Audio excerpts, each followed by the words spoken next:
आप ये एनालिसिस करते हैं कांग्रेस पार्टी के परफॉर्मेंस को, खास तौर पर हिंदी भाषी राज्यों में, दिल्ली हो, बिहार हो, उत्तर प्रदेश हो, कांग्रेस इस स्थिति में कैसे पहुंच गई?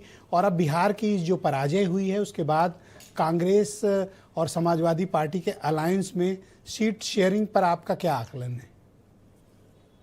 ब्रजेश जी, कांग्रेस में कोई चमत्कारिक नेता नहीं रहा, खास तौर से उस दौर में जब 2004 और 2009 में यूपीए 1 और यूपीए 2 की सरकार बनी। कांग्रेस का पतन का कारण वहीं से देखा जाना चाहिए पूरे देश में।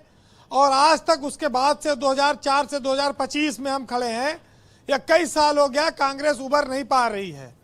क्योंकि कांग्रेस पर कोयला घोटाला, स्पेक्ट्रम घोटाला, प्रधानमंत्री को मौन मोहन रहना, तमाम सारे इतने आरोप लगे कि पूरे देश ने माना कि कांग्रेस की सरकार में भ्रष्टाचार है। और 2014 में फिर इसीलिए मोदी का उफान हुआ। उसके बाद राहुल गांधी भी आए, लेकिन राहुल गांधी वो टक्कर नहीं दे पा रहे हैं जो बीजेपी के पास रणनीति है। उनके पास संगठन बहुत है, उनके पास डेडिकेटेड नेता हैं और वोट बैंक बड़ा है। कांग्रेस आज भी उसी दुनिया में जीती है जहां वो सोचती कि हम सबसे बड़े हैं, जिसको गठबंधन करना हो हमसे करें। लेकिन कई राज्यों में हारने के बाद उनको भी ये बात समझना होगा कि जहां जो बड़ा भाई है उसको मानना पड़ेगा, बड़ा भाई, उसके साथ आगे बढ़ना पड़ेगा। वो सिमटते जा रहे हैं, उनकी उत्थान पर नजर नहीं है। उनके नेताओं की जो बयान है वो इच्छाएं बहुत बड़ी हैं, वो बिहार से लेके उत्तर प्रदेश तक दिखाई पड़ती हैं। आज आप कांग्रेस के एक सांसद हैं इमरान मसूद, उनका बयान सुनेंगे तो ऐसा लगता है कि वो 300 सीट अकेले लड़ेंगे, उनका दावा दिखाई पड़ता है।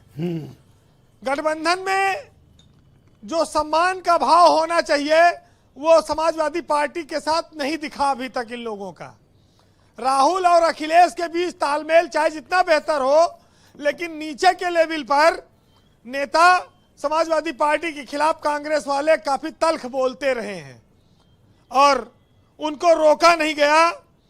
अब बयानों से अगर इमरान मसूद चमत्कार कर दें तो शायद कांग्रेस का कुछ हो जाए।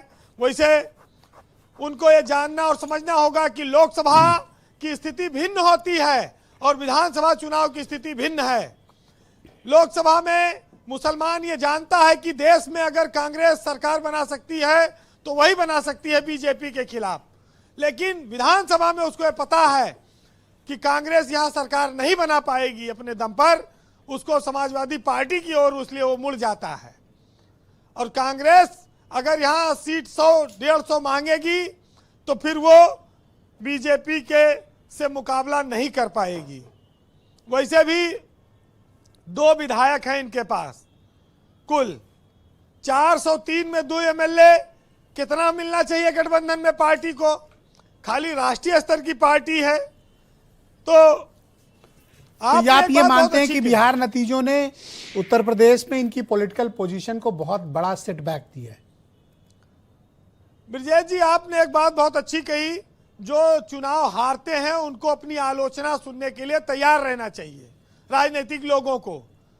तो बिहार ने तो पहले लोकसभा में भी ये नहीं जीत पाए थे बीजेपी से, विधानसभा में भी हार गए, लेकिन उत्तर प्रदेश में ये बीजेपी से जीते हुए हैं लोकसभा में। अगर ये समझदारी से रहेंगे तो मुकाबला कड़ा करेंगे ये विधानसभा में। दूसरी बात ये है कि विक्रम बेताल की तरह लदो ना, पेड़ पे टंगा रहो, जैसे कोई राहगीर दिखे कूद के विक्रमादित्य के पीठ पे लद जाओ। किसकी तरह? कांग्रेस वही हाल है कि जैसे विक्रमादित्य नीचे से गुजरता है पेड़ के, तैसे ये डाली पर से कूद के उसके पीठ पे लद जाते हैं। विक्रमादित्य मार्ग वालों की डाली पे? हाँ, विक्रमादित्य, राजा विक्रमादित्य थे ना विक्रम बेताल में। वो मार्ग भी है ना लखनऊ में, एक विक्रम, क्या यहाँ भी विक्रमादित्य है शायद, है कहीं, हम एक आध बार देखे हैं शायद। तो वही जिसमें सपा का दफ्तर, कांग्रेस के पास कोई संगठन नहीं है। वीरेंद्र जी बोल रहे हैं, एक सेकंड, हमें पता नहीं था, पूछ लिए जी वीरेंद्र। देखिए, कांग्रेस के पास संगठन नहीं है, उनके पास कार्यकर्ता नहीं है, जितने लोग हैं सब नेता हैं। तो कांग्रेस लहर में जीत जाए बात अलग है, जब नेक टू नेक फाइट होगी, आमने सामने होगी, तो वहां वो पीछे हट जाती है। अब कांग्रेस को 35 साल हो गया उत्तर प्रदेश में सत्ता से बाहर हुए। ये उनको देखना होगा कि पहले हमें गठबंधन के साथ आगे आना चाहिए, पहले किसी बड़े भाई को आगे मौका देना पड़ेगा। लेकिन आपने देखा होगा कि इन्होंने मध्य प्रदेश में समाजवादी पार्टी को धक्का दे दिया था, फिर ये दिल्ली में आए, ये आम आदमी पार्टी को धक्का दे दिया, वहां उन्होंने वहां पर उनके खिलाफ लड़े। तो ये इंडिया गठबंधन की बात तो करते हैं, लेकिन इंडिया गठबंधन के सहयोगियों को उतना सम्मान नहीं दे पाते जो इनको देना चाहिए।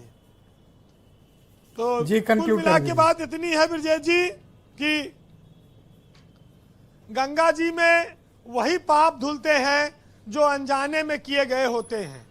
जानबूझकर किए गए पाप को खाली यमराज का भैंसा ही धो सकता है, इसके अलावा और कोई रास्ता नहीं है। तो ये राजनीति में कांग्रेस इस बात को समझ ले। फिलहाल सुनिएगा, अगर बांटने का काम बीरेन जी के पास दे दो तो ये बड़े निर्दयी हो जाएं। अगर सीट शेयरिंग इनके हाथ में हो तो ये तो बहुत जालिम निकलेंगे। तो दुबे जी के साथ तो पता नहीं क्या करेंगे। कि बड़े हिसाब से इज्जत बचानी पड़ती है और हमें हर रोज झूठी कहानी सुनानी पड़ती है। और तुम एक बार जो टूटे तो जुड़ नहीं पाए, हमें तो रोज ये जिल्लत उठानी पड़ती है। और मुझे तो खरीदने ऐसे भी लोग आते हैं जिनके कहने से कीमत घटानी पड़ती है। बहुत शुक्रिया बीरेन जी, बहुत धन्यवाद ग्राउंड जीरो से अपने फीडबैक, ओपिनियन और पॉलिटिकल ऑब्जर्वेशन के लिए। बहनों भाइयों, इस पर चर्चा